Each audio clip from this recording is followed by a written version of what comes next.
Hello everyone, welcome back to my channel. তো চলে এসেছি আজকে আবার একটা নতুন অন্য রকম ভিডিও নিয়ে। তো আমি আমার চ্যানেলে আজ পর্যন্ত কোনোদিনও রান্নার ভিডিও করিনি, তো এই ফার্স্ট টাইম আমি করলাম। তো তোমরা জানিও কেমন হয়েছে।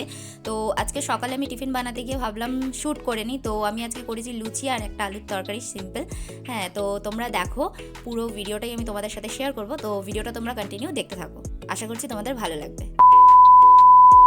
তো বন্ধুরা, তরকারি করতে যে যে উপকরণগুলো লাগবে সেটা আমি একটা বাটির মধ্যে নিয়ে নিয়েছি। নুন, হলুদ, একটু চিনি আর 5 ফোড়ন নিয়ে নিয়েছি। আর এখানে আমি আলুটা কেটে ধুয়ে রেখে দিয়েছি। 3টে কাঁচা লঙ্কা নিয়েছি, একটা গোটা রেখেছি আর বাকি দুটো মিডিল দিয়ে জাস্ট কেটে দিয়েছি। আর একটা টমেটোকে মিডিল দিয়ে কেটে দিয়েছি, পুরো কাটিনি।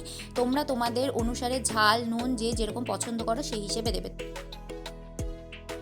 তো এখানে আমি গ্যাসের মধ্যে কড়া বসিয়ে দিয়েছি। তো কড়াটা হালকা গরম হয়ে যাওয়ার পর আমি কড়ার মধ্যে দিয়ে দেবো তেল।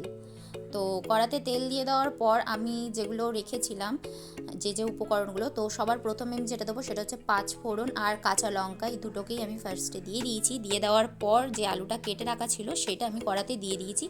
দিয়ে এটাকে জাস্ট খুন্তি দিয়ে কিছুক্ষণ নাড়াচাড়া করে একটা থালা দিয়ে ঢাকা দিয়ে দেবো 10 মিনিটের জন্য। তো এখানে আমি ঢাকা দেওয়া আলুটা খুলে দেখে নেবো একবার। 10 মিনিট হয়ে গিয়েছে। তো আলুটা হালকা হালকা ব্রাউন কালার চলে এসছে। তো এর মধ্যে এবার আমি করব হচ্ছে জল দিয়ে দেবো। তোমরা তোমাদের পরিমাণ মতন জল দিয়ে দেবে। তো জলটা আমি দিয়ে দেওয়ার পর হচ্ছে এর মধ্যে যে চিনি ছিল, অল্প পরিমাণে চিনি তোমরা তোমাদের স্বাদ হিসেবে দেবে। আর হলুদ গুঁড়ো আমি দিয়ে দিচ্ছি, নুন দিয়ে, হলুদ গুঁড়ো, চিনি, এগুলো সব দিয়ে দিচ্ছি আমি। আর এরপর আমি যেটা করব, যে কাটা টমেটোটা ছিল সেটা আমি দিয়ে দেবো ওপরে। আর নুনটা আমি দেখলে ফার্স্টে দিইনি, তো আমি নুনটা বাকি যেগুলো বেঁচে রয়েছে সেগুলো আমি পুরোটাই টমেটোর ওপরে দিয়ে দেবো। কারণ নুনটা টমেটোর ওপরে দিলে কি হয়, টমেটোটা তাড়াতাড়ি গলে যায়। হ্যাঁ, তো এটা দিয়ে আমি আর নাড়াচাড়া করব না, শুধু ঢাকা দিয়ে দেবো। আর 15-20 মিনিট পর এটাকে আমি খুলে দেখে নেবো। তো 15 মিনিট হয়ে গিয়েছে। তারপরে আমি ওপরের ঢাকনাটা খুলে দিয়ে দেখে নেবো কি হয়েছে না হয়েছে। তো টমেটোটা দেখতেই পাচ্ছ একদম নরম হয়ে গিয়েছে। এটাকে আমি খুন্তিটা দিয়ে কি করব, ভালো করে খুঁচে খুঁচে দিয়ে দেবো আলুগুলো, টমেটোগুলো। হ্যাঁ, হালকা করে ওগুলো খুঁচে দেবো যাতে তরকারিটা একটু গ্রেভি মতন হয়, ঠিক আছে।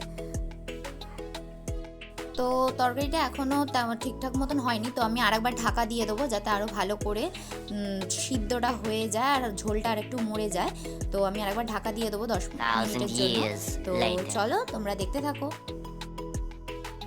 তো বন্ধুরা, 10 মিনিট ঢাকা দিয়ে দেওয়ার পর আমার তরকারিটা এবার অলমোস্ট হয়ে গিয়েছে। অলমোস্ট কি, পুরোপুরি কমপ্লিট হয়ে গিয়েছে। তো সমস্ত কিছু সিদ্ধ হয়ে গেছে ভালো মতন করে। হ্যাঁ, তো এবার আমি তরকারিটা নামিয়ে নেবো।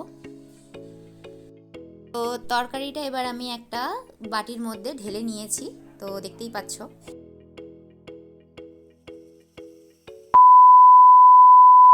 তরকারিটা তো হয়ে গিয়েছে, এবার করব লুচি। তো লুচির জন্য লেচি করে নেওয়া হয়েছে আর এখানে আমি বেলেও নিয়েছি লুচিগুলোকে। তো এবার লুচিগুলো ভেজে নেব।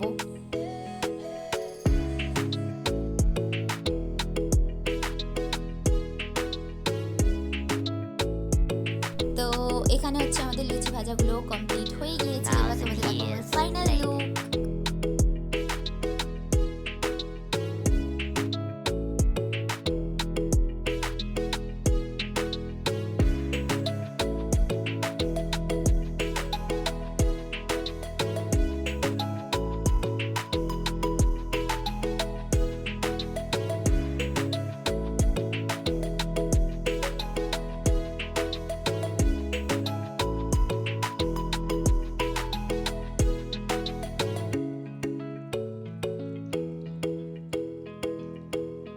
তো বন্ধুরা, এখানে হয়ে গেছে আমার কমপ্লিট। তো তোমরা দেখো, লুচিটাও খুব একদম কুড়মুড়ের মতন হয়েছে। আর তরকারিটাও এখন আমি খেয়ে দেখিনি কেমন হয়েছে। বাট তোমরা জানিও যে তোমাদের কেমন লেগেছে ভিডিওটা। যদি ভালো লেগে থাকে অবশ্যই একটা লাইক কমেন্ট করে জানিও, তাহলে পরবর্তীকালে আমি এরকম ভিডিও আনার চেষ্টা করবো যদি তোমাদের ভালো লেগে থাকে। তো চলো দেখা হচ্ছে নেক্সট ভিডিওতে। ততক্ষণের জন্য bye, love you and take care.